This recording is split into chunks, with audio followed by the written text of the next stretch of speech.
शहर के मुख़्तलिफ़ इलाइक़नि में 2 ॾींहनि खां चौमासे जी बरसात जो सिलसिलो वक़्फ़े सां जारी रहण बाद मौसम ख़ुशगवार थी वई आहे। शहर के मुख़्तलिफ़ इलाइक़नि में बरसात पवण खां पोइ पाणी रोड रस्तनि ऐं घिटियुनि में बीहजी वियो।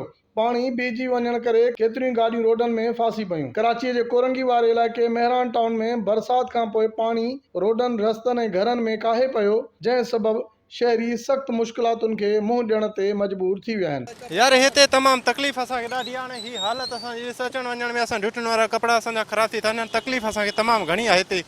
असांखे अर्ज़ु असांजो इहो आहे त असांखे रुॻो ही कचो ई कचो मिड़े असांखे ठाराइजनि। हे बरसात जो ई पाणी आहे, ॿिए पासे किथे बि ॾिसंदे कैंट में हेॾे बरसात जो पाणी न आहे।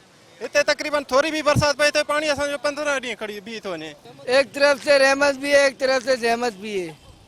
ठीक है, तो अभी अल्लाह को पता है रहमत है या जहमत है, हम क्या करें। अभी हम जा रहे हैं, देखो अभी 2 घंटे हो गए खड़े रहे हम लोग, पानी रोडों पे इतना है कि क्या बताएं। ये जो है ये यहाँ पे हमारा ऑफिस ही है, हम यहाँ काम करते हैं, रोज़ की बुनियाद पे यहाँ पर आते हैं। यहाँ पे ये जो खड्डा है बीच वाला रोड, ये मैं कुछ 4 महीने से देख रहा हूँ, ऐसे का ऐसा ही है। पानी यहाँ पे गटर का ऐसा ही पड़ा हुआ है। बारिश होती है और ज़्यादा पानी, अब तो आप देख सकते हैं ये भी हिस्सा भरा हुआ है। लोग कहाँ से आ रहे हैं, कहाँ से जा रहे हैं, पत्थर पड़े हुए हैं, मलबा पड़ा हुआ है, हर चीज़ पड़ी हुई है, कचरा यहाँ पर होता है।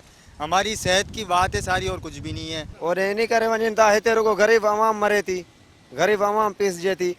तो यानी हिते छा बिलाल वञी ॾिसे माण्हू ॿुॾी था वञे। ये तो हमारा एडमिनिस्ट्रेटर जो आया हुआ है मुर्तज़ा वहाब साहब, ये उनकी मेहरबानी है।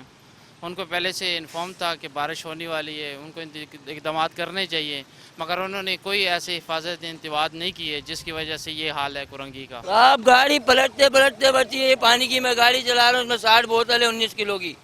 अभी गाड़ी उधर खड्डे में फंसी, इधर देखो मुझे जाना है, इधर से इधर आ गया, कल्टी होते होते बची है। ये रोड का कुछ कराओ, मेहरबानी करो गरीबों पे। सिंध टीवी न्यूज़ सां ॻाल्हाईंदे शहरियुनि जो चवणो हो त बरसात शहरियुनि लाइ रहमत बणिजी ईंदी आहे, पर असांजे इलाइक़नि में बरसात ज़हमत बणिजी वञे थी। हुननि चयो त चूंडियल नुमाइंदा रुगो डिफेंस जा चकर काटनि था, पर असां वटि को अचण जे लाइ तयार ई नाहे। ज़रूरत उन ॻाल्हि जी आहे त सिंध हुकूमत खे घुर्जे त बरसात खां पोइ शहरी इलाइक़नि जीअं बहिराड़ी वारे पुठिते पियल इलाइक़नि मां भी पाणी नेकाल कयो वञे त जीअं शहरनि मां मायूसी ख़त्म थी सके। जी बिल्कुलु, शहरनि जो चवणु आहे त बरसात पवण खां पोइ रहमत बणिजी वेंदी आहे, पर ख़ासि करे कोरंगीअ वारनि इलाइक़नि में बरसात पवण खां पोइ ॼण त ज़हमत बणिजी वञे थी।